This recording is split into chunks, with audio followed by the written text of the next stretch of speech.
Sure.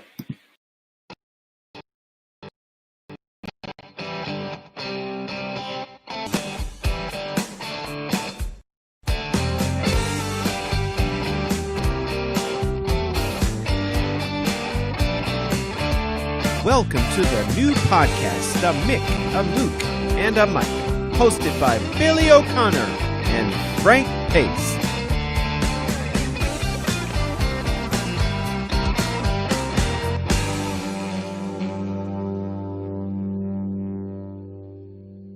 There though. Now we have video. Oh, great. Oh, we have video. Great.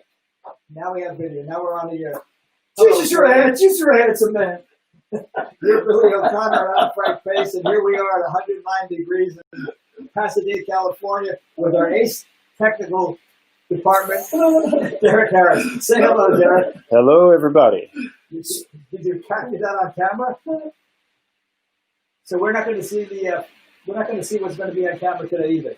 But I think No, well, you never did. Oh, that's right. We never did. Yeah, and we tried that, and you guys only looked at yourselves the whole episode. 109 degrees outside LA. I've only here 2 years. Is this normal or just way beyond?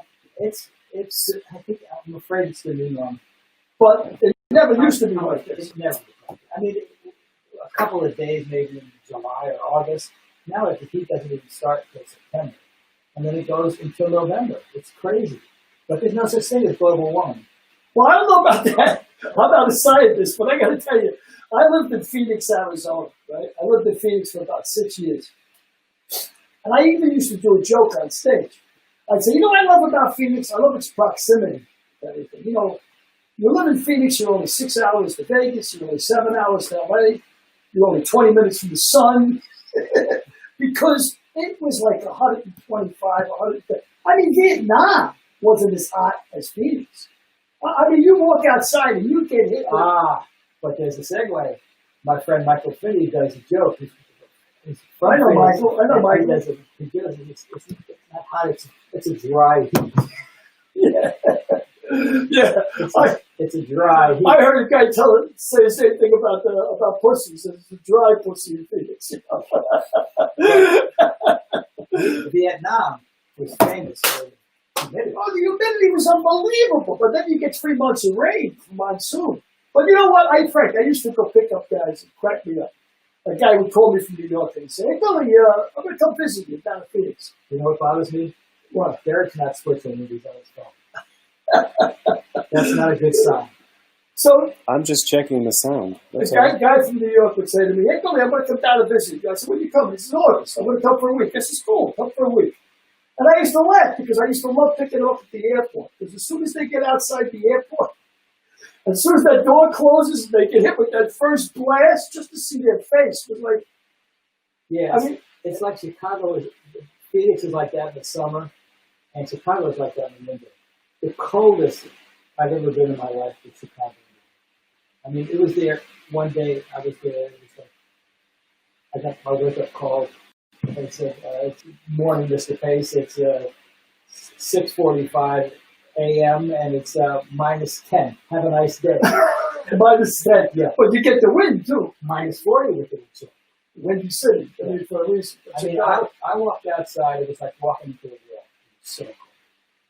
It was so cold. I can't stand it. I think heat is uncomfortable. It's uncomfortable when it's hot. But when it's cold, it's painful. Let me tell you, when we were in the South Bronx, and it was December or November or January, and we get a vacant, they'd be blowing out about 12 windows. We put up the bucket, and that was fun for us. We put it up in the bucket, and we just pour water on it. There's no danger. It's just fun. But when it's cold, like 3 o'clock in the morning, you're up 75 feet in the air in January. And I'd be telling the guy who controlled the thing, "Get me closer to the fire. Closer. Put me in the fire. Closer." Because we used to come back, I swear to God, like our whole turnout coat, because the water's coming back at you, hitting off the building, and you'd get soaked. Mm-hmm. We'd have to hit a guy with an axe to get the ice off the turnout coat so we could get the turnout coat off. And then put it over the exhaust of the truck to hope it would melt enough that you could use it for the next run. Wow. I mean, painful. Cold is painful. And even whiskey doesn't get that out of your hands. You know, you're numb for days. I mean, I hate the cold. I hate it. But 109 is a little excessive. I could do without this. But enough with the weather. That's probably one of the most boring subjects in the world. Let's get a technical update. How are you doing? We're great. We're doing on great. camera? We're on camera. With the voice, with audio? Yep. Wow. I got a feeling the French would spend a lot of this hour breaking up Paul. No, I just want to see his headsets on. I want to see his fingers moving so I know that he's switching. I know that he's paying attention to us and he's switching the cameras. You know, I'm going to segue real quick because the first 6 or 7 episodes, we've had guests, we've talked. We haven't really talked about the book that we collaborated on, our first book, If These Lips Could Talk. Correct. And it just so happened, Which is going to be released on September 15th, so we're getting close. terrific, September 15th, at a reasonable price and a great read. Right there? But Yes. but one of the chapters you write about, of course, is your dear friend Jay Thomas, you know, who's passed. And in that chapter, you talk a lot about Robin Williams. I watched the special the other night about Robin Williams. And I got to tell you, it's a documentary, HBO, really good special. I recommend it to anybody to watch it now. But I'm a comic, a fledgling comic. I've only been doing it for like 8, 9 years. Comic? Comic. Fledgling A kilometer. You're a fledgling colonic. I'm a fledgling colonoscopy. But I never really heard a bad word about Robin Williams, you know, from comics that knew him. They all said the guy was an aces up guy. And you're not going to hear a bad word from me either. Well, that's good. No, I'm delighted to hear that. But in the special, they talked about, one of the things they talked about was Billy Crystal, you know, was a dear friend of his, saying that when he quit coke, when he quit the drugs, he knew what a struggle it was for him, you know? Because some comics are the same on stage as they are off stage, but most of them aren't. Robin wasn't. Robin was very quiet, very reticent when the camera wasn't on. And when the camera was on, he came right. But when the camera wasn't on, he was very quiet. So he could shut it off. No, he could turn it on. Okay. That's even better. It was always off. Wow. But when he turned it on, it was something special. Wow. And of course, in the special. See, now, Jay was always on. And Jay Thomas was, you know, my best friend. And he passed. And he won 2 Emmys from Murphy Brown. He was in Cheers. He was in Mr. Holland's Opus. He played Carl's boyfriend in Cheers. He was Carl's boyfriend. In Cheers. Yes, and he got married to Carl in Cheers until he was on the radio one day. Big disc jockey in New York. And the first $1 million jockey. He was on first $1 million disc jockey. Before Howard Stern. Before he inspired Howard Stern. Because he was younger than Jay was. And Howard said he listened to Jay when he was going to Boston University and growing up in Queens. On Long Island, where how he grew up. So he was inspired by Jay. But Jay was always on. So one day on the radio, he was talking about the show.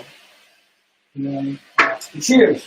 Yeah. And he talked about how brutal it was to have to kiss Carl. Well, Rhea Perlman was listening that day, and Jay went from a happily married person to written out of the script immediately. He never made another appearance on Cheers.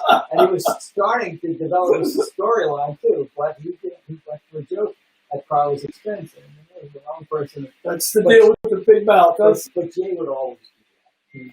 He always would go for the joke, no matter where it was. He was Letterman called him the funniest man he ever. He was that funny. Well, anybody who hasn't seen this Lone Ranger story on Letterman, which is perennial, they show it every year. Yeah, we'll show it too in December. Yeah, really should look at it because it's a great story. And you know it's true, which makes all stories to me that much better. Yeah. Because fiction has to be believable. You can't make that story up. It's too on the money. No. But again, get back to comedy. I know comics. I mean, I know a lot of comics. And I see guys, and I compare comics almost to bartenders because I was a bartender for so long, or a barmaid. it's great when you first start out and you're getting on stage and you're making people laugh and you're growing. You're doing 100 people, then you're 200 people, then you're 100 people. And the rush is for $50,000 on the game with money. I'll tell you a quick story. Go. I was doing Daddy Dearest in the early 90s. And This is Don Rickles. Don Rickles and Richard Lewis. Right. And Don was going to go to Vegas that weekend.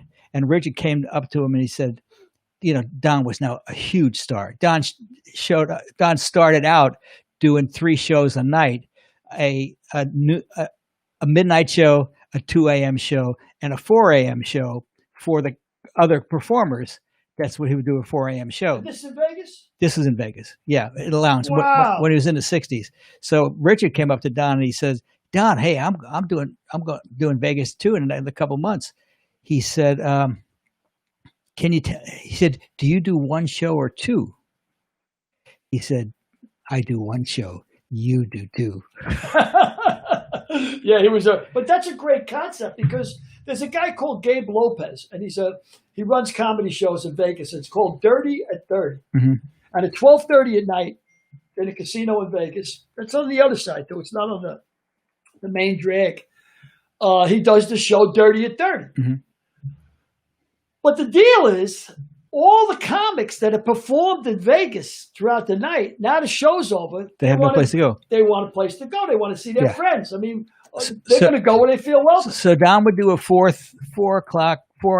a.m. or a 4:30 show, and it was only for the other performers, the singers, the dancers, For the real people. for the real show people, the show people. He would do a 4:30 show for 4 o'clock or a 4:30 show for the real people. Wow. It was great. That's pretty cool. Yep. So getting back to Robin Williams. Oh yeah, but my point was when I talk about comics, to me, a comic, and this is every comic I've ever met, is an egomaniac with a very fragile ego.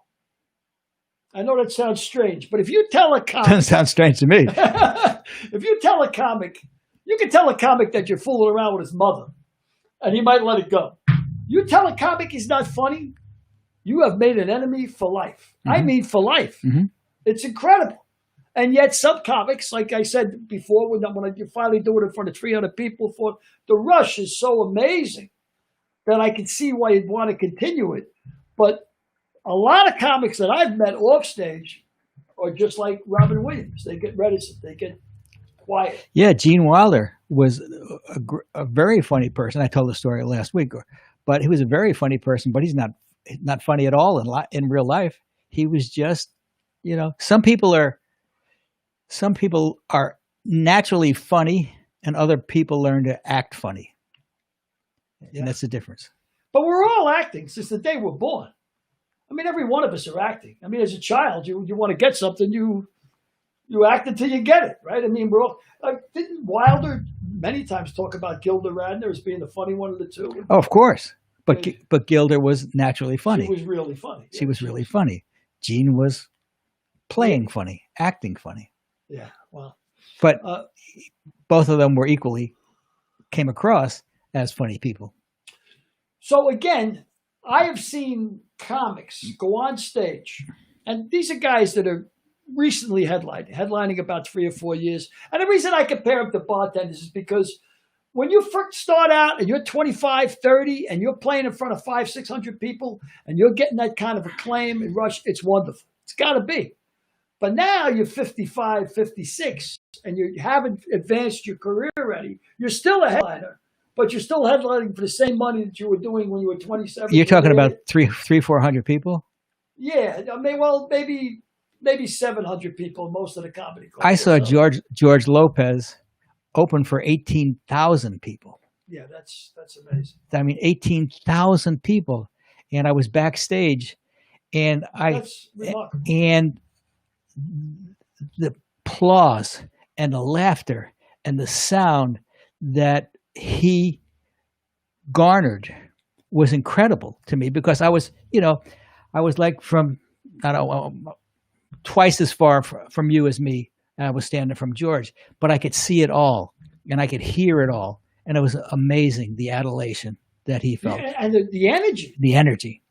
Well, Yep. you know what? I'll tell you something about being a comic. Now, the most I've ever been in front of was 600 people. That's the most. And that was like a huge rush for me. But my friend Paul Verzi, he opens up for Bill Burr, and now he headlines himself. He did the go 3 nights in a row for Burr in the round. What's it God knows? 60,000 probably. So he knows what that's like. But I can tell you, as a comic, I went out to do 15 minutes in front of 600 people. And my set became a 10-minute set. Mm-hmm. Because when you're in front of that many people, the laughs start to take off. And they got to go all the way up to the balcony and then all the way back down. Right. So you don't step on the laugh. You got to wait. So a 15-minute set becomes a 10-minute set. Yeah. I'll tell you a quick story, a quick Vegas story about Red Fox. Now, I shouldn't start a story that I don't know whether I can finish it or not. But Red Fox was playing Vegas one night, and the theme song starts da da da da da da da da da da da da da da da da. Da, da, da, da, da, da. Ladies and gentlemen, Mr. Red Fox. He comes out on stage. Da, da, da, da, da, da, da, da, da, da, da. He looks at the audience, and there's 3 people in the audience. And he goes, 3 fucking people? I ain't doing the show for 3 fucking people. And he walks off the stage, and the band strikes up. Da, da, da, da. Da, da, da, da, da, da, da, da, da, da. That's like my Fat Stamino story. I got a Fat Stamino story. I was in New Orleans, right? And I was dating this girl who was working at a really fancy hotel in the Monteleone, at the Monteleone Hotel in New Orleans, right? She was a waitress. So she says, we're having Fat Stamino New Year's Eve. He's going to be here. The Fat Man, New Orleans. Wow, Fat Man. Fat Stamino. I said, oh, great. So we go out, we rent tuxedos, like my brother goes and gets his hair done. Like, this is a big deal. We're going to go see Fat Stamino. So we get like prime seats. I forget what it cost us, but like we got the table for the night, champagne. We're going all out.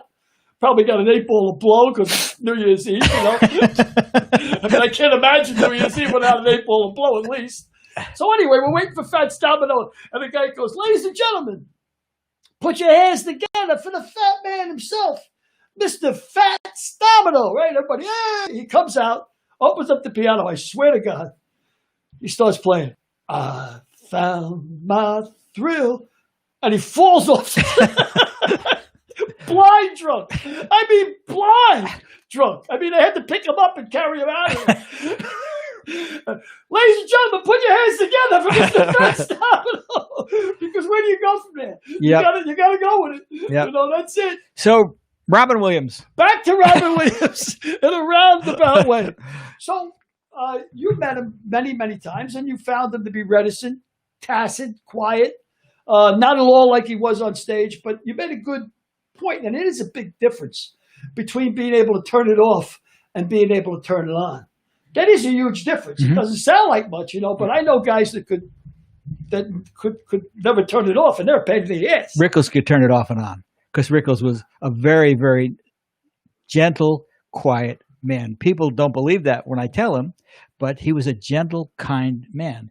But you put him in front of 4 people, and bang, lightning. Just lightning. It's amazing. Well, like I told you, my friend Paul Verzi, he crushed a set. We were at the Tempe Improv, and he was headlining, and it was one of the first clubs that he ever headlined, I think. And maybe there was 3,000 people there, 4,000 people, but he crushed. He did an hour and 15. So I came backstage, and I said, "Oh, brother, you crushed it. Way to go!" And he says, "You sure? You sure? Did people really like me? I mean, are you sure? Was it good?" And I jumped down to my knees. I said, "What do you want me to do?" So I go, "Yeah, you were great. Like, what do you want? How much validation do you need?" But they always need that validation, which leads me to Robin Williams. No, to Robin Williams' mentor, Jonathan Winters. Right. And a story you told me, which blows my mind, because no matter how big they get, they need that validation. It's one thing I was funny for 20 years. Am I funny now? So Howard Morris was one of my best friends, a great man, mentor. Played Ernest T. Bass in Mayberry, was on the original shows, became a director, directed with 60 Get Egg Roll, lots of credits. and how he always did me favors after we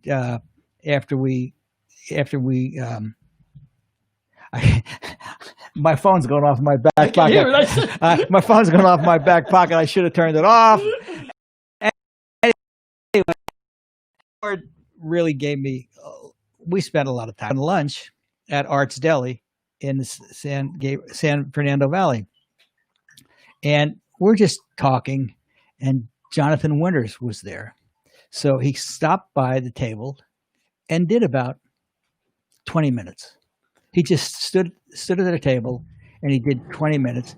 And Howie was a very funny guy, but Howie could turn it on and off. Jonathan was always on. So he says goodbye to us and he left.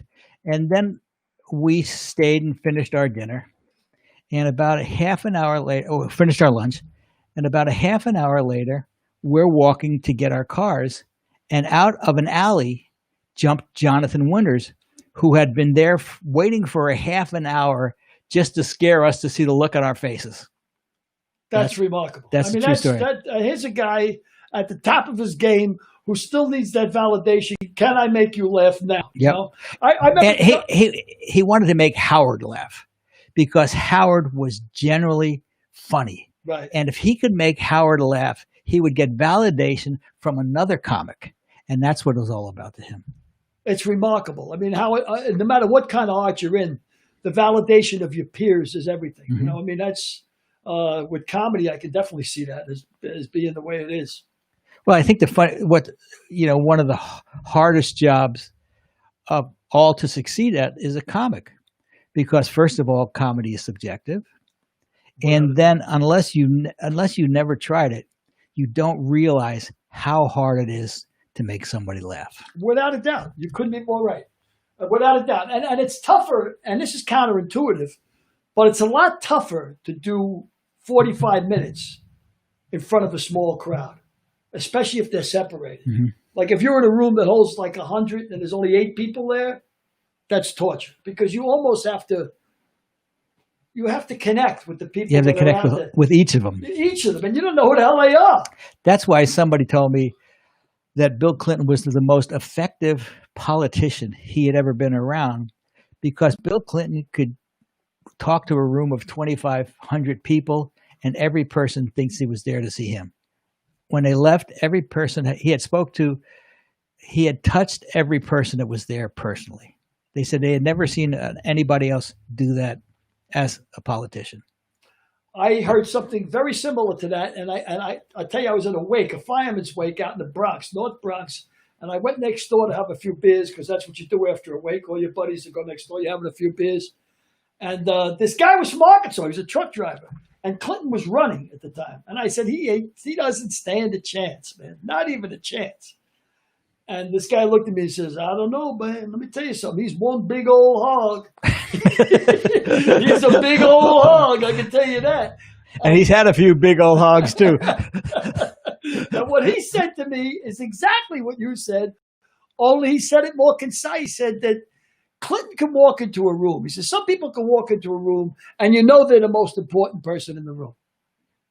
Clinton walks into a room and makes you feel like you're the most important person in the room. That's an amazing. Sinatra could do that. I've seen Sinatra live 3 or 4 times, and I always thought Sinatra was performing for me. You know, I mean, I always did. It was like this gift that he had, you know. But you're good. Go ahead. No, yeah, but back to the comedy. I find like they need the validation. Every comic I know is insecure. Like they're egomaniacs, but with fragile egos. Yeah, well, I think we beat that subject. Are actors the same way? Do you find actors to be like that? Well, to be a successful comedian, you have to be not well. You have to no. No, I agree with you. You have to be broken. You have to be broken I agree with you. at some point in time. So you can lose yourself in the alter reality of comedy. I think to be a really successful actor, you have to be escaping from something. You have to be able to get into another person's mind or another person's body you just can't be your better self as a comic. You have to be a lot of different people, a lot of different characters if you're an actor. So I don't know whether that answers your question or not. Well, it does in a way. So they're basically super insecure, but well, they're not always super insecure. Secure, so secure and so confident that they can do anything or they can be anything at any time. That's what makes you successful. Also, I don't think I've ever seen a secure comic. No, I don't think I ever have either. I think never. I've seen many secure actors. And like you said, like a large majority of comics are trying to lose themselves. I mean, even going back to the Borscht Belt with the self-depreciation of the Jewish comics back in the days, Mm-hmm. And then you have a lot of overweight comics that, make a lot of fun about their weight. Self-deprecation, not self-depreciation. Self-deprecation. Self-deprecation, not self-deprecation. That's why we edit off each other. That's why we need that editing. So, yeah, they're self-depreciated. But George Lopez told me another great thing. He said, if you're a self-deprecating comedian, it only works if the audience can see you self-deprecate yourself. So you've got to set the bar. You got to know. They have to know that you're willing to make fun of yourself before they will let you make fun of anybody else. Without a doubt.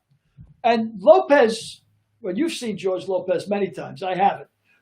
Lopez did a lot of crowd work. He did a lot of back and forth with the crowd, or not? Not like Rickles. I mean, Rickles lives off the crowd. No, George, not like Rickles. Rickles lives off the crowd. Yes. And without the crowd, he's got no act. Yes, but George would only take on the audience whenever there were hecklers. And the worst thing you can ever do is you heckle a comedian, you're done. I mean, you're done. Because they've got an arsenal they can go to. Without a doubt. And that's the first thing. Built up over years and years of being heckled. I got to tell you, when you first start doing comedy, it's your first thing you think to yourself, okay, what if some son of a bitch starts to get on me? Yep. What do I have to come back with, Yeah. Sam Kinison had a great one, the best I've ever heard. He was talking, some guy was heckling him, and he turned down and he said to him, he listened. He goes, I was with your mother last night, so when you go back, make sure you tell her that I heckled you. But you might not recognize her because I shaved her back. And that just shut it down. But Kinison was, Kinison was, to me, a comic off to himself. So, you or me? You, go. Segue. So you were a Yankee fan, correct? I was never a Yankee fan. Oh, you were never a Yankee fan. I lived on 199th Street. Now, Yankee Stadium is on 161st Street and Rivers Avenue, right? It was on Rivers Avenue before they moved the stadium. So that's exactly, I was on 199th Street. That's exactly 38 blocks from where I lived. And I never grew up a Yankee fan, and I hated the Yankees because at the time in the 50s, New York had 3 baseball teams. Right. We had the Dodgers, the Giants, and the Yankees. And I was a huge Giant fan. I was a huge Willie Mays fan. And, of course, in them days, we would actually get in fistfights at 7 or 8 years old. Who was better, Mays or Mantle? Mm-hmm. Or Snyder. Oh, Snyder. Actually, Duke Snyder from 1950 to 1960 hit more home runs than anybody in baseball. Correct. In that decade. Correct. Which nobody talks about, but he did. But Mantle, Mays was always a big thing. And, of course, if you're a Giant fan and you watch the Giants lose to the Yankees, it just ferments the hate. And you get your balls broke all the time because you're a Giant fan. Of course. I mean, they were all Yankee fans, everybody in my neighborhood. So I was never a Yankee fan. So you're never a Yankee fan, huh? No, but you were a Yankee fan. I was a Yankee fan. I was also a Yoo-Hoo fan. Yogi Berra? Yogi Berra. Do you remember the Yoo-Hoo song? I don't remember the song, no, but I remember the drink. I loved it. Well, you remember the drink about the song? What do the champions drink? Yoo-Hoo. Energy quick as a wink. Yoo-Hoo. Are you kidding me? If you haven't tried it, you should. Yoo-Hoo. Oh, if you haven't tried it, you should. Yoo-hoo. Yoo-hoo and Cannon bottles. So it goes on and on and on like that. I read one time about Yogi Berra that he was so lucky he could slide into home plate and hit oil. He never made a bad investment.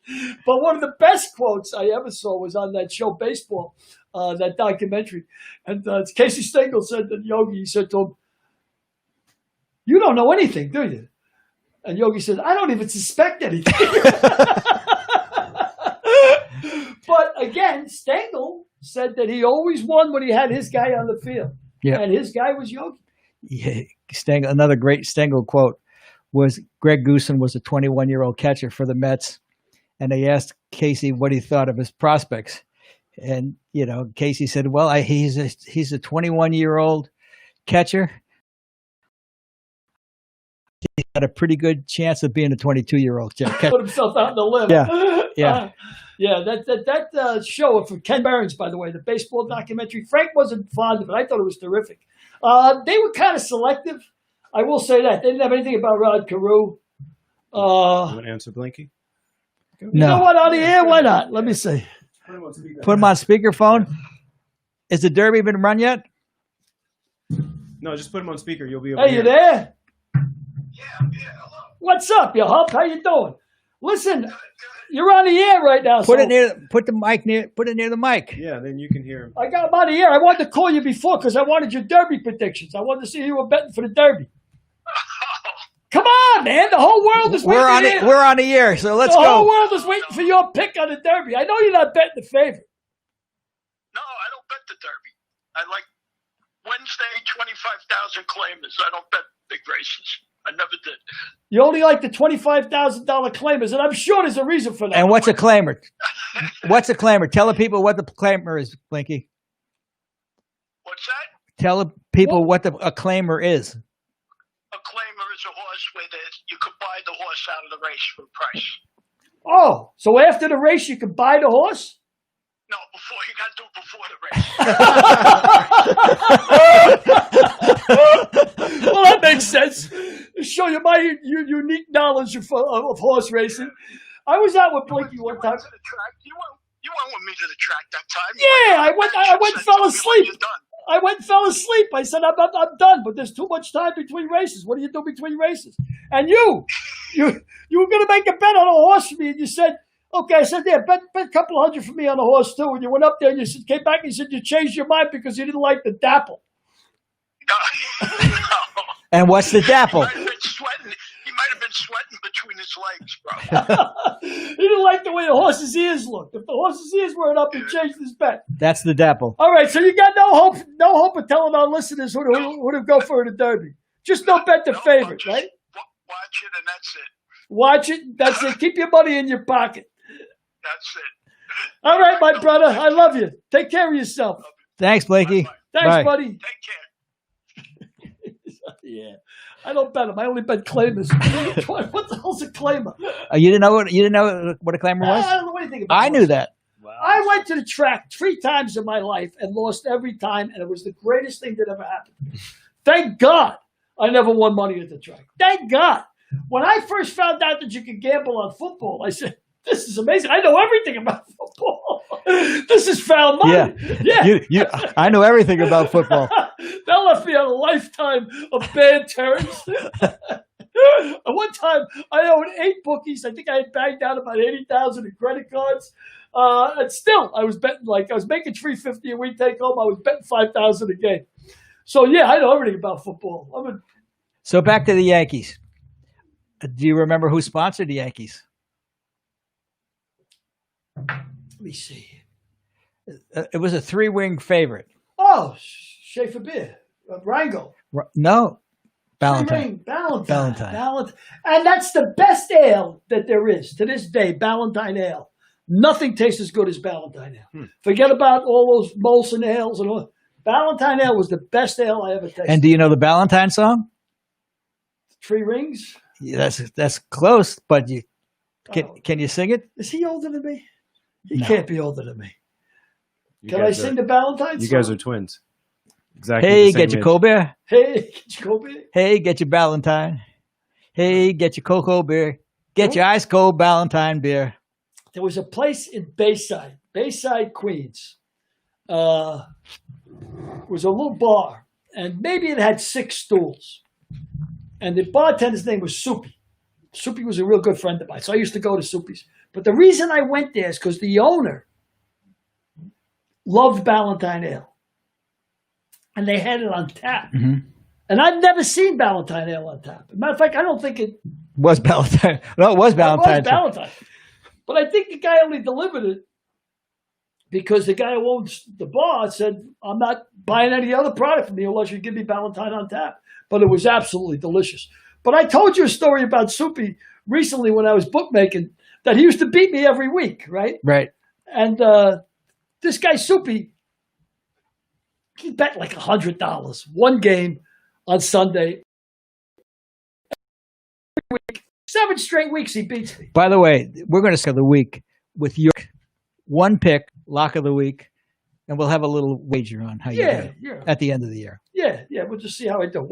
But I bet games that are oddball games. I pick out games. I couldn't tell you a name of a player anymore. I don't care. I look at the spread. They incorporate everything. I'm a big fan of how tight the bookies are. But anyway, Soupy, he beats me 7 straight weeks, right? So now I'm waiting for Soupy to call in so I can pay him his $100. I don't care. I want to get the game so I can bet 3,000-4,000, right? I want this game. So he hits like 7 straight weeks. Finally, Soupy comes in. I give him his $100 and into my bar, and I says, I'm okay. I says, what are you doing, man? How are you picking these winners every week? What do you got a service? What's going on? I mean, incredible. He says, Bill, I've been losing all my life. I've been betting for 30 years. I'm always losing. He goes, now I give out those football tickets. And I might give out 200 or 300 tickets, and I look at whoever picks the team circled the most. I take that team, and I bet against it. And he goes, I've beaten you 7 straight weeks by betting against the team that everybody likes. Because once they put up that spread, that thing is on the money. I mean, it's on the money. A quick story: we had a guy come into the firehouse. Me and Blinky, we're in the firehouse, and we were betting. We were betting like $50 a week. We were just chipping. What you would call chipping. And this Italian guy, John Battista, he comes into the firehouse and he says, my uncle, he's kind of connected, and he likes the Redskins this week. I said, yeah, your uncle's connected, Who gives a shit? Your uncle's connected. Your name ends in a vowel. Who gives a shit? We picking our own game and losing. Well, Washington wins. Next week, my uncle, he likes the Vikings, The Vikings win. Next week, hey, my uncle, he likes Pittsburgh. Pittsburgh wins. Now, if you walk through the door, it's like, we're on him. Who's your uncle like? Who's your uncle like, So he gives us another win. And this goes on for 7 straight weeks. And he picks always a road underdog. Mm-hmm. It was always an underdog getting 3 points but always a road underdog. 7 straight weeks. So finally he says, look, fellas, now we're all lined up for the game. It's going all through the fire department. Everybody's waiting for the game. You get the game? Anybody know what the game is, So finally he comes in one Saturday. He says, look, I got to go down to Delaware this weekend. He said, I'm not going to be around. But don't worry about it. He goes, Philly, you're going to get a call from Philly, and he's going to give you the game. Right? They're going to give you the game. So he leaves. I said to Blinky, I says, holy shit. I says, this is a syndicate. I said, this is unbelievable. This is the mob. I said, we're getting a call from Philadelphia. I said, with the game. I said, this is unbelievable. I said, I'm sending it in. I'm betting $3,000. I said, I don't give a shit. I said, I'm sending it in. And plus, I talk him into betting twice as much, right? 3 times as much. So needless to say, I bet the $3,000, the game loses, right? He bets doubles up, triples up, the game loses. So John Battista comes in Monday morning and he says, did you get the game? I said, yeah. Yeah, we did. We got the call from Philadelphia. And he says, Philadelphia? The fuck are you talking about? I said, the call from Philly. You said we were going to get a call from Philly. He goes, that's Philip Bean. He owns the hot dog truck around the corner. The best laid plans of mice and men, Frank. Yeah. So you're talking about Ballantine beer. Do you remember who sponsored the Mets? How come you know so much about sponsorship? You're getting a piece of this? I watched a lot of freaking TV. You watched a lot of baseball. A lot of baseball growing up. Who sponsored the Mets? Man, I don't know. But I had a bar out by Shea. But no, I don't know who sponsored the Mets. Rheingold. Rheingold? Yep. Do you remember drinking Schaefer Tap and Rheingold Tap? Yes, for sure. That was the best beer ever. I like Schaefer for Schaefer sure. Tap was when I went to Texas, basic training. First time I ever tasted a Budweiser. I said, this stuff is shit. I said, this is shit. Who Well, makes this crap? By the way, And then there was ham. by there was the way, Budweiser was going to sponsor us starting next week, but now it's gone. That's like an Irish guy. I was in a pub one time. An Irish guy says to me, I says, what do you, he says, you Yanks. He says, you drink Coors, don't you? Coors Light? I says, well, once in a while. Yeah. He says, that's like making love in a canoe. I said, what are you talking about? It's like making love in a canoe. He said, they're fucking in the water. Schaefer Tap Was great. was just terrific beer. And that's when the water was in New York. Yep. And it made a big difference. That beer was just the best draft beer. Well, I said, I couldn't wait to get back to New York to drink Schaefer Tap. You know, it was great beer. And then people, it was odd. The people who did like Schaefer would like Rheingold, and there was no way you could make them change their mind. It's sort of like Trump. It's like, if they like him, they like him. If they don't like him, they don't like him. Yep. It's the same thing with Schaefer and Rheingold. So, talking about the Mets, you were in '69. You were in Vietnam. Nam, yeah. That was the big year for New York. That was the big year from New York. Of course, Tom Seaver just passed away. That's sad. I know that we happen to have a poster of Tom and Rod. Just so happens that we have it up in the set. I think Derek's looking for it now. But, you know, Tom, I represented Rod Carew for like 40 years. And there's a copy of the photo. They both were 67 Rookies of the Year.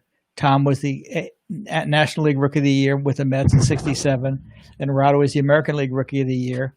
And they both punched their ticket to Cooperstown on the same day because Rod got his 3,000th hit on August 4th, 1985, the same day that Tom Seaver won his 300th game. So I worked with an artist back in Detroit. Oh, look at that. That's an interesting photo, Derek. Thanks so much. That's from my computer, I think. We worked with a photographer, with an artist back in Detroit or someplace like that, and we came up with this photo. And then it's not on the screen, so it's not on the screen. No, okay.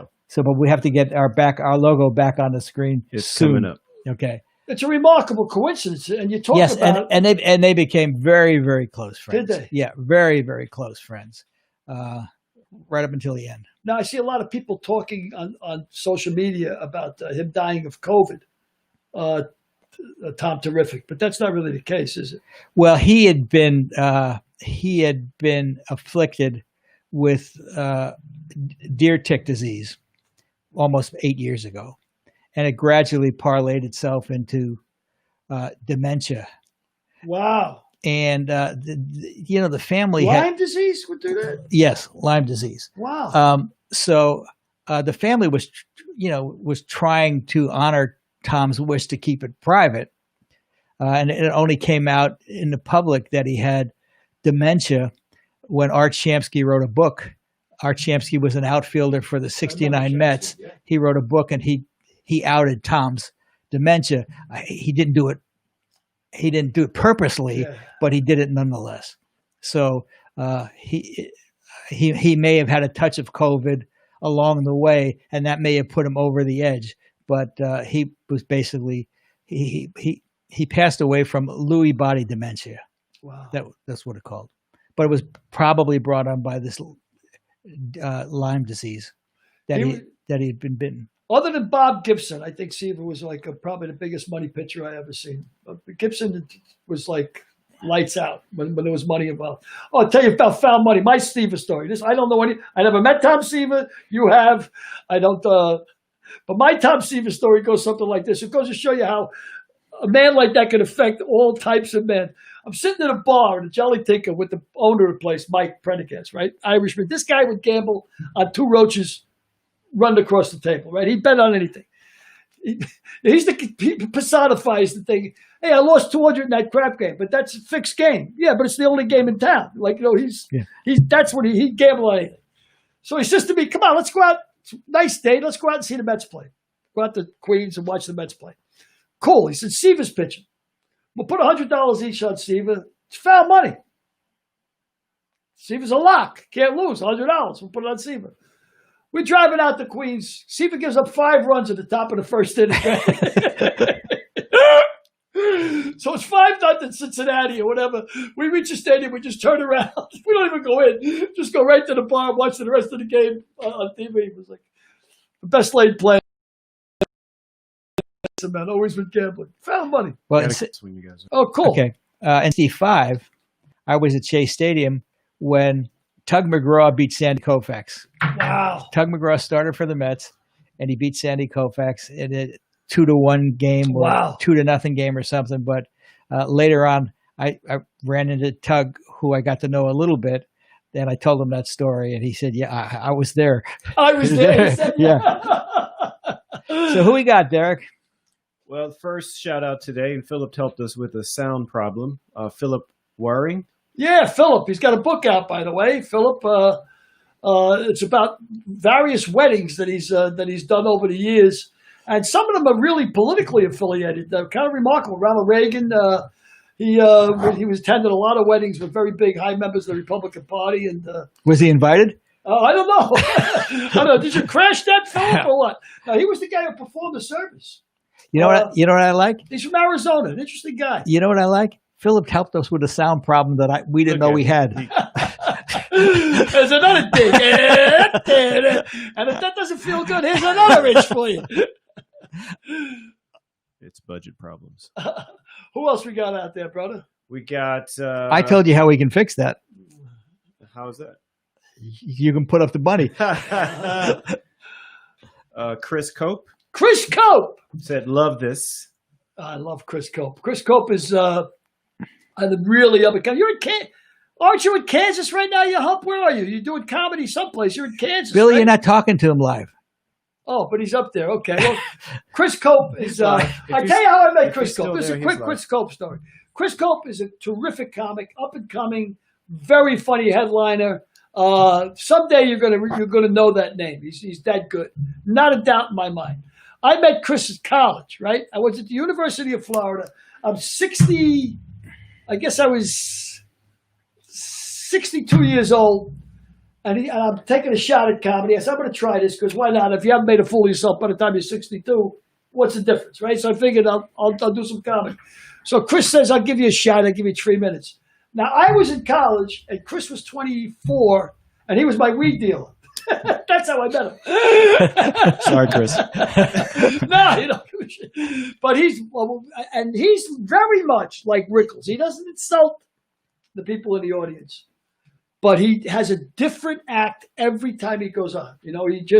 He plays off the audience, and they call it crowd work. Yeah, I saw George Lopez for 8 straight nights at the Nokia Center. It's seated 8,000 people. And his act was maybe different, 50% different each of the 8 nights. He had a new act. That's so hard to do. I have so much respect for people that do crowd work. Like, I got a written bit, I go do it, and that's it. But to have the presence of mind to be quick on stage, like Robin Williams. I mean, but that didn't come by accident. He honed that over the years. I mean, if you look at that special, John Houseman, he studied acting under Houseman. He did Shakespeare. He did and improv all over the place. Mm-hmm. That's not something that just comes to life. Right. You got to have the confidence is remarkable. So, And then we got a couple more. We got, you might know this person, Jennifer O'Connor. Jennifer O'Connor. What does she tell us? That Looking good, guys. looking good for a change. Usually she tells me your voice can't be heard. Your nose is too big. stay on Billy's single. I got to get the air conditioning turned off. So that's great. It's okay. My wife's out there. Right? How you doing, darling? Let's just put the mics tighter, and then I'll pull some sound out. Yeah. So Okay. don't. Thanks for all the help last night, my love. Nice to meet. Let me tell you something. 72 years old. It's a smart move marrying an RN. Yeah. Marrying a nurse is a real smart move at 72. Who's 15 years minimally younger than you. 20, but that's okay. Who's counting? Wow, look at Billy. Well, she's after my bankroll. She knows I got this enormous bankroll. She see me driving around in that Fiat With no air conditioner. with no air conditioning. She says, I got to get me some of that. This guy's just got too much class. Grant Rosenberg also said hello. Oh, tell Grant. He said, Frank, good luck trying to get a word in. Yep. That's why I'm here, Grant. That's why I'm here. Oh. Grant's a former executive producer. I produced a show with him called Blossom, which starred Mayim Bialik. The show, maybe 6 episodes or so, Mayim got out of that and she went to do, we did a show called Malloy. Mayim got out of Malloy after 6 episodes and went and done Blossom, which worked for 120 episodes, and then she parlayed that into Big Bang Theory. So wow. And that's a huge hit. That's been running for how many years? Yep. Running for a lot of years now. Yeah. And Grant's now is an author living in Oregon, and he's got a book coming out. I'm sorry, Grant, I can't remember the name of it, but you'll tell Derek, and we'll give it a promotion. Give it a shout out on the next episode. Grant, sure. write your book title in the comments. Yes, and it'll be out. Drop it up. It'll be out in December. Good. Excellent. And then we got John Sullivan. He said, "Tell Billy, great show for a liberal."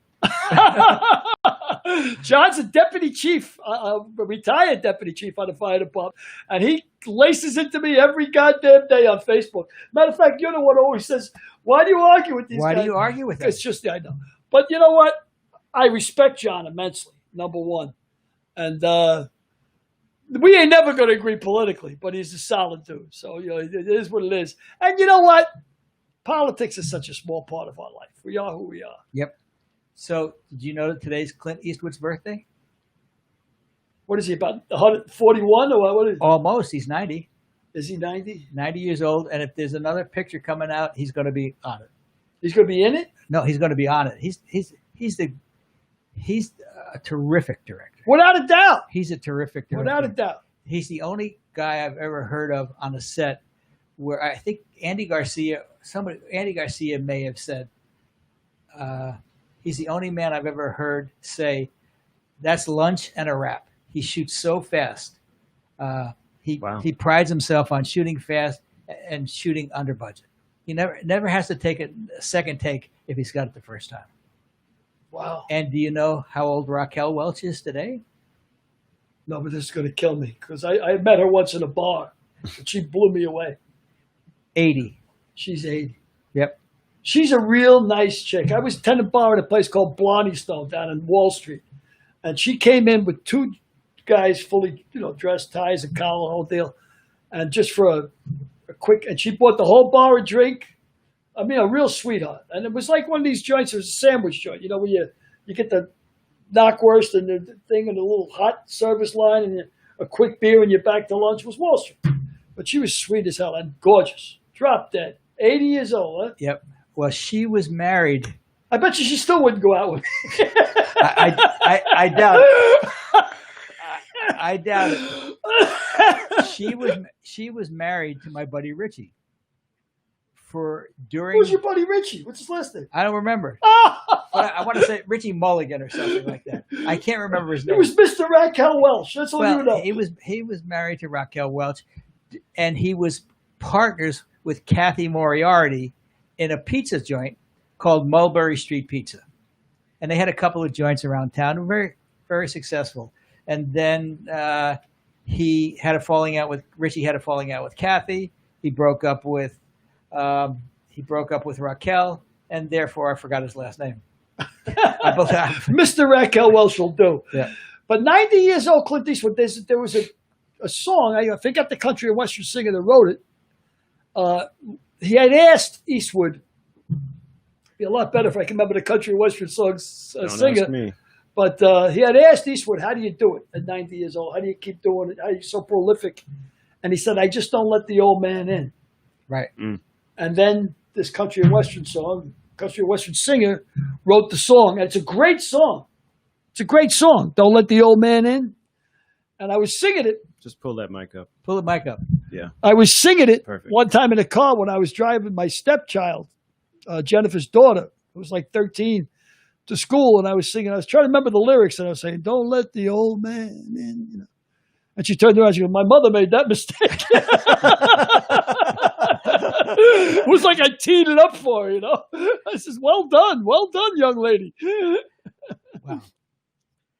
So what do you got on your list to talk about? I want to talk a little bit about when we were talking before about Robin Williams. And Again with Robin Williams? Well, just because I want to talk about alcoholism. Because, man, I'm batting fourth. I was the world champion alcoholic. And when Billy Crystal said about Robin Williams, how hard, when he gave up cocaine, how hard it was for him. Because he had found the drug that was right for him. With me, alcohol has always been the drug that makes me feel right. Like it makes me feel like it quiets the horses in my head. You know, I can drink and I'll still be up and partying and having a great time, but my head is not filled with explosives like it usually is, you know? So alcohol was the perfect drug for me, even though it was killing me. So to stop drinking when it makes you feel so good, it was the hardest thing I ever did in my life. But did you stop instantaneously or did you go to rehab? I went to a lot of AA meetings, you know, at first. See, one of the problems with drinking is just like any other compulsion. I don't care if it's gambling. I don't care if it's drugs. I don't care if it's women, whatever.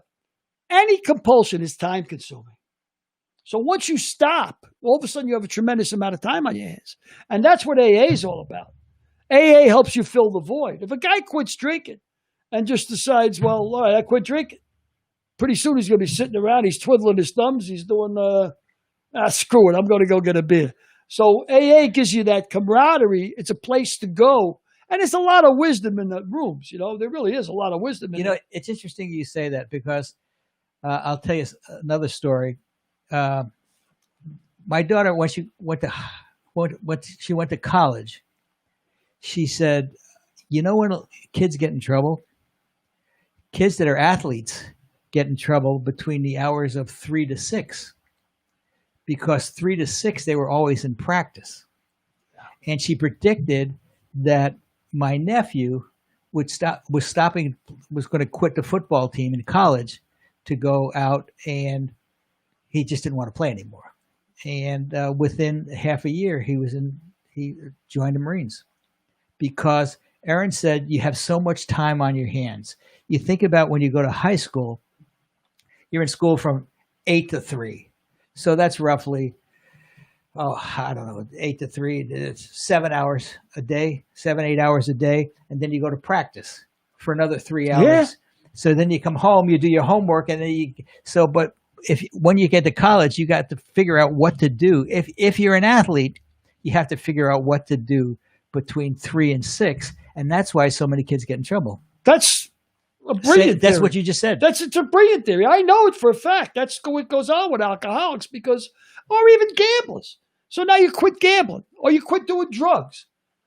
And all of a sudden you got a lot of time on your hands. It was very time consuming for me to be a drunk. I used to go on 3 or 4 day loads. I mean, I never drink for a 24-hour period. My wife used to say to me, you wearing that white scarf? As soon as I put on a white scarf, she'd say to me, I guess I'll see you in 3 days. And of course that gave me license, you know, like I said, well, shit, she already knows I ain't coming home for 3 days, so I'm on the rampage. I had a guy, I'm sitting in a bar, 9 o'clock in the morning, in the Bronx. I'm having a Bloody Mary, right? I'm trying to get myself right. I'm like shaking like this, trying to get down a Bloody Mary. And there's nobody in the bar but the bartender, me, and the porter's still cleaning up. And this guy walks through the door. Billy O'Connor. He says, holy shit, I can't believe it. He goes, I'm here with my brother for the dentist. I walk into a bar at 9 o'clock in the morning, and who's in the bar but Billy O'Connor? I can't believe it. I say, hey, how you doing? I says, who the hell is this guy? Clueless. I mean, I don't have not even a glimmer of hope of recognizing who this guy is. Hey, let me buy you a squirt. Come on, sit down. So I'm trying to get through the 30 minutes, trying to figure out maybe I can find out who the hell this guy is, because he acted like I just arose from the dead. Like he was delighted to see me, you know. So I'm like, back partner. Yeah, partner, I know what you mean. Yeah, pal, how you doing? Partner, this and that. After about 35 minutes, he cops out. He says to me, wait a minute. You don't remember me, do you? I said, look, pal, I don't take offense. I said, I own a couple of bars. I meet a lot of people. I do too much drugs. I drink all the time. I says, don't take it personally, but no. I have no idea who you are. He says, you kidding me, man? I said, no, man, I really don't know who you are. He said, I tell everybody you're the craziest guy I ever met. I said, that could be true, but I don't remember. He says, I was with you for 4 days out in the Hamptons drinking. I said, 4 days? I spent days with you? I never saw the guy before in my life. I swear to Christ. And man, I went to a reunion one time, and it was all guys I hadn't seen in like 30 years. And they were all telling stories about who was the most screwed up they ever were. This is the most drunk I was ever at, the most whacked I was. And every one of them, I was in the story. I was at Billy O'Connor. I was at Billy O'Connor. I was at Billy O'Connor. So it's interesting how compulsions work. For drugs, booze, gambling, those are all compulsive behaviors. Without a doubt. I have a friend of mine, Hans, who was, he was a borderline alcoholic. He and Dr. Walker were quite good friends. Dr. Walker. Dr. Walker were quite good friends. What's that Al Pacino line? Can I have a glass of John Daniels? That's Jack Daniels. When you know him as good as I do, you call him John. So he and Dr. Walker were on a first name basis. Well, one time about 9 years ago, he had a brain tumor. And he had a brain tumor in China, Taiwan or someplace like that. And he had open brain surgery. Wow. And he had to quit drinking. He quit flat. He channeled his compulsions into bodybuilding. Now he's 60 years old.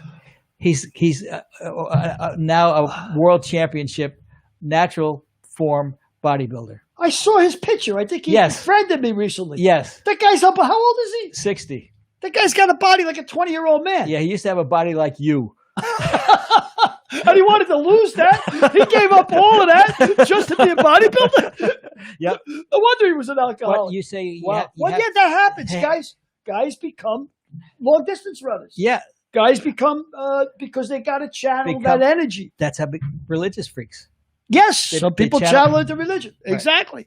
You got to take that compulsion. And what they call that is a positive addiction. Mm-hmm. Like your friend, the bodybuilder, now he has a positive addiction. Mm-hmm. If he doesn't work out for 2 hours a day, he don't know what to do with himself. Right. It's many guys I know turned into long distance runners after they quit drinking. But here's the deal. When you're a real drunk, and I'm not talking about your run-of-the-mill drunk. I'm talking about a solid drunk. When you're a drunk, you either stop or you die. There's no in between because it's a progressive disease. It gets worse. And I'll tell you something I learned in the rooms to you people out there. Now, look, I never believed this. I said, there's no way that this could be true. A guy got up and was speaking about when you quit drinking, you might be, I've stopped now for 14, 15 years. I don't even know. I try not to keep track of it because. What'd you tell me about when he asked you how long you been since you had a drink? Yeah. What happens is you're actually tapping yourself on the back. I haven't had one in 14 years. So you're just counting the time until you do have a drink. Right. So a drunk told me a long time ago, don't even count. Just, I don't drink. I don't drink anymore.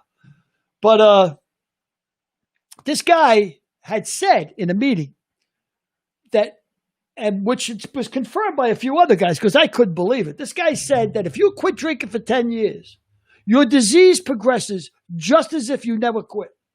So when you go back to drinking after 10 years, you're going to drink as hard as if you never stopped for 10 years. And I couldn't believe that. I said, that's the most ridiculous thing I ever heard. And then the guy told a story about his wife, how they had both quit drinking for like 15 years and she was in AA and everything. And she started with the cooking wine. And within 6 months, she was divorced from him and dead.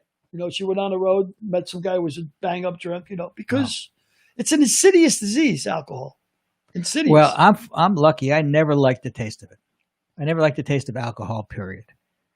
You know, after if I play golf, I'd like the first sip of beer, and after that, nothing. Yeah. So all alcohol tastes like turpentine to me. That's like the old joke about cocaine. I never liked cocaine, just the smell of it. Robin Williams said that on television. Cocaine's God's way of telling you you're making too much money. Yeah. Yeah, he said that on TV. Yeah, but it's all the same disease. It doesn't matter whether you're an alcoholic, whether you're a drug addict, whether you're a sex addict, whether you're gambling. It's the same disease. It's this feeling of self. Of self-loathing. Yeah, you want to prove to yourself the compulsions come out of that. I'm sure it's like that. I mean, it's not an accident that 90% of alcoholics, their fathers and mothers were alcoholics. You know, it's a genetic disorder. I mean, there's no doubt about that. That's been proven. Mike Carey said, first sip for me and I'm gone for a week or so. Forget about the below. He's gone for a week, Mike Carey. So he's a comedian in New York. Does he imbibe? I'm sure he's had a couple of squirts. You didn't get that nose in an ice cream parlor. That's for shit sure. So I'm sure you've imbibed in a few stools and a few joints. So what's the name of our book? The name of our book. Let's bring that up, of course. Let's push this bloody thing. We put a lot of effort into this book. We did, and I didn't realize how much effort we had to put in after we wrote it. Believe me. It's two different talents, Frank, right? There's one thing. Letting people know you can write is another one. Wow. If these lips could talk, and some of the anecdotes are really, really funny. Some of them are really poignant. And some of them are just informative. But they're all based on Frank's memoirs. I mean, the people that he's run one of the more interesting class of drunk than I have. The guys that I ran with were just drunks in the street. That reminds me, this week I'm going to be on ESPN Radio, The Team, 101.7 in Albuquerque, New Mexico, and I'll be on with Joe O'Neill, a good old Irish fella. Joe O'Neill, and Joe O'Neill's father is a retired New York City cop. He spent 20 years on a job in New York City. No kidding. Yep. Joe O'Neill. Now he's in Albuquerque, New Mexico. Now he's in Albuquerque. He's since passed away. He was born in 1929, so he's left us. But he did his service, and he was. I imagine he was a consultant, a security consultant down in Albuquerque. But he spent 20 of the proudest years of his life. Which is why I often refer to the fire department. Yep. 20 of the proudest years of police my life. department. You have a choice when you're a cop or a fireman. You can soar like an eagle, or you can scurry like a rat. You know what I mean? You have the opportunity. Well, explain that. Well, I mean, you have the opportunity for a moment of bravery or a lifetime of regret. There's going to be a certain time when you're going to come to that line. Do you forge ahead and do what you got to do, or do you back up for a lifetime of regret? You know what I mean? It's there's times when you're a fireman that you got to go above and beyond. But do you always do that? We'd like to think we do. Mm-hmm. You know, I mean, that we always go above and beyond. I got to tell you, I mean, most of it is peer pressure. There's no way I'm letting another guy go down a hallway further than me because I got to eat with this guy. I got to sleep with this guy. Mm-hmm. I'm not going to have him turn around and say to me, where were you? I was down there, putting out 3 rooms of fire. Where the hell were you? That ain't going to happen. Mm-hmm. Because it's like, even when you're a kid, I'm going to jump off this cliff into the water 6 feet. Well, Frank, I'm going to do 8 feet. Well, if you can do 8, I can do 10. Yeah. And that's the way it is. I mean, it's the same thing with combat. There's nobody goes to war because they hate the Vietnamese or they hate the Koreans or they hate the Japanese. They go to war because they're fighting for the guy next to them. I mean, that's what happens. It ain't about the flag. It ain't about nothing. Once you get over there, it's about keeping your buddies alive, and they're fighting for you. Yeah, I saw an interesting movie last night called The DA 5 Bloods, and it was a Spike Lee movie about Vietnam. And 5 buddies went back to get the body of their 6th buddy. Wow, they went back how many years later? 35 years. Wow. 35, 40 years. Well, I got to check it out. Yeah. The 5 Bloods. Yep. It was a terrific movie, and it was a lot of that. a lot of that. Well, I going on. read so much about guys that had went back to Nam and the tears coming out of their eyes. Yeah, well, there was a lot of tears in this Yeah. movie also, Because it was in a and Spike Lee did an amazing job of directing that. really. Amazing job. Well, I'm So going to check Spike it Lee? out tonight. Yeah, I'm going to check Spike it Lee. out. What did I say? Spike Lee. Yeah, Spike Lee. What did I say? That's what you said. Yeah, But Spike Lee. the whole thing about Nam was an astounding misadventure. I when I came back from Nam, and I was there in 1969, like you know, which was also the year Jacksonville got to the Final Four, Well, and 70. That was the beginning of the year. and New York had its moment when the Washington Bullets won, and the Mets beat the Orioles, and the Jets upset the Colts, Yep. which is actually about a second book will be about that game, and some it happened Mhm. to that league and the merger and everything else. But I read everything I could get my hands on about Nam when I came back. I was like, what the hell was that all about? What was it about? Why was I over there? And then I read this one book by Tim O'Brien. I mean, I read everything. I read like The Best and the Brightest, in retrospect, McNamara's book. But the one book that really got me was The Things They Carried. And it was a book by Tim O'Brien. And I believe he's from the Midwest. I think it's Nebraska. But he said two things that really blew my mind because they really resonated with me. One was, he said, when I came back from Vietnam at 20 years old, I had the strangest feeling that I was older than my father. Mm-hmm. And that resonated with me, really. And the other thing he said is, can you imagine what it's like for a 19-year-old kid to be going through a napalm village and watching pigs eat roast people? Mm-hmm. That's things that 19-year-old kids shouldn't have to I say. can't even imagine. Yeah, and this guy was from Nebraska, so he put it in terms that I can't even imagine. he put it in terms that he could understand. Mm-hmm. But that metaphor is so mind-boggling, So, I mean, to me, Vietnam was a misadventure of incalculable. It was a huge mistake. I mean, from they insisted that we were fighting communism. That's what I went for. I thought that we were going to stop communism. He was a nationalist, Ho Chi Minh, total nationalist. Anyway, that's another story for another day. Mr. Happy. Just to liven up your day a little bit out there. What else do you have on your list for me that's a little bit happier, a little bit more pleasant? Anything? Not really. I mean, I want to stay in the gloom of things, Frank. Talk about the hell that was Vietnam. Is there any such thing as a good war? I mean, everybody knows World War II was necessary. I mean, we had to do it. But there's no such thing as a good war. It's just futility of war. The older you get, the more it affects you. Which is why I think they said 19-year-old kids. You tell a 19-year-old kid charge. He's going to charge. He's going to charge. You tell a 72-year-old man charge. And I'm going to say, Visa? how about Visa? Visa? American Visa? Express? How about you charge? And I'll sit on the hill. talk about Jonathan I'll Winters. sit on the hill. Jonathan Winters used to do a great bit. He says, yeah, I'm in basic training. I was in the Marine Corps. And the sergeant came up with 3 up, 2 down. He's got the stripes. And he says, men, that island out there's 8,000 Japanese on that island. Now, men, there's 150 of us. Now, men, I wish I could be with you. However, I will be observing through heavy lenses. He used to do a whole bit about that. It cracked me up. Yeah, I mean, charge. And you know what? I'm not taking anything away. I mean, from combat soldiers, I was never a combat soldier. My heart goes out to them. Incredible guys, Marines, Army, I don't care, ground pounders, amazing guys. But in fairness, you look at what they did in the Pacific. Remarkable. But the boats came and dropped them off. And then the boats left. They said, take the island or you die. Yeah. It wasn't like they could say, wait a minute, I changed my mind here. Andy Higgins built those boats. And Andy Higgins built those landing craft at Lake Pontchartrain in New Orleans.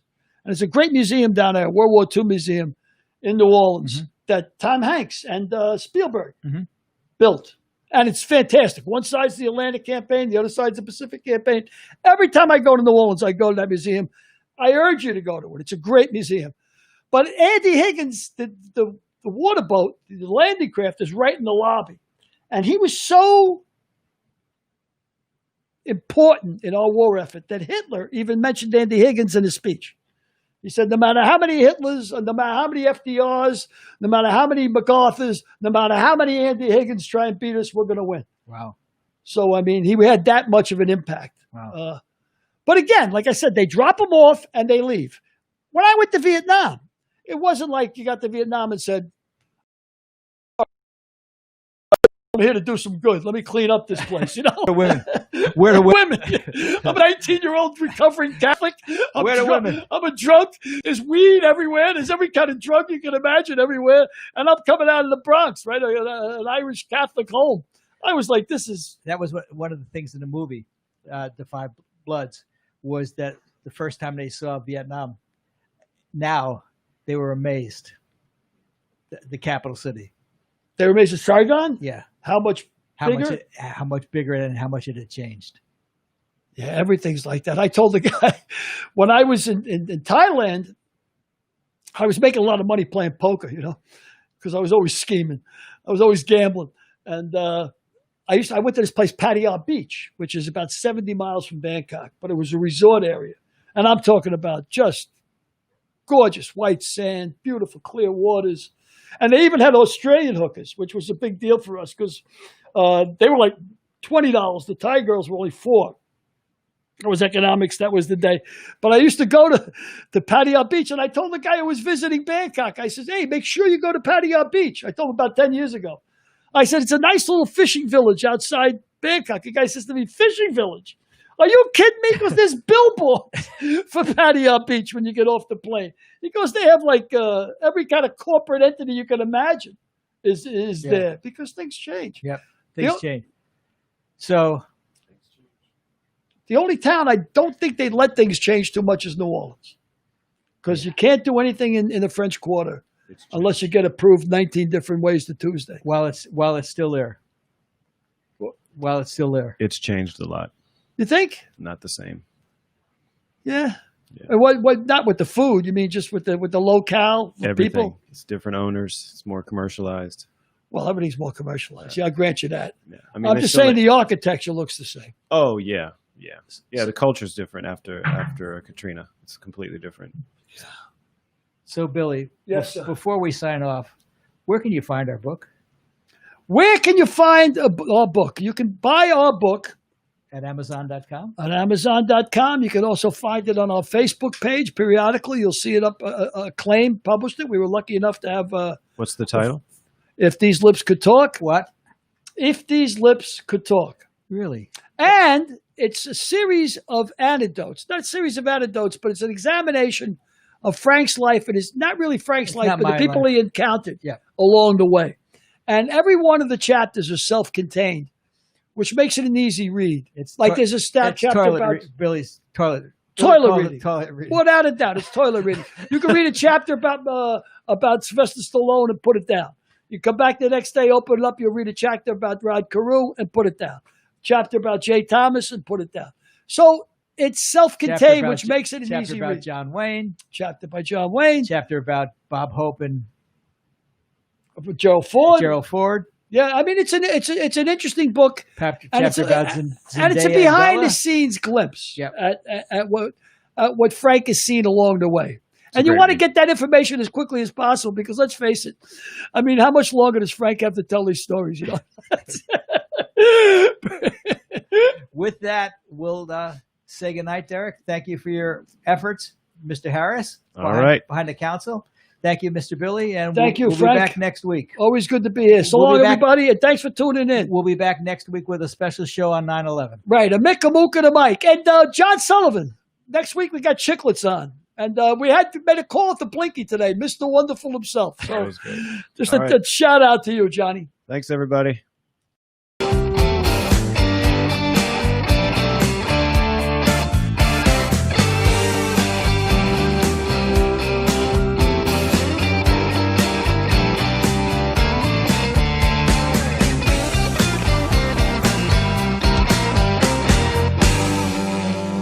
see you next week.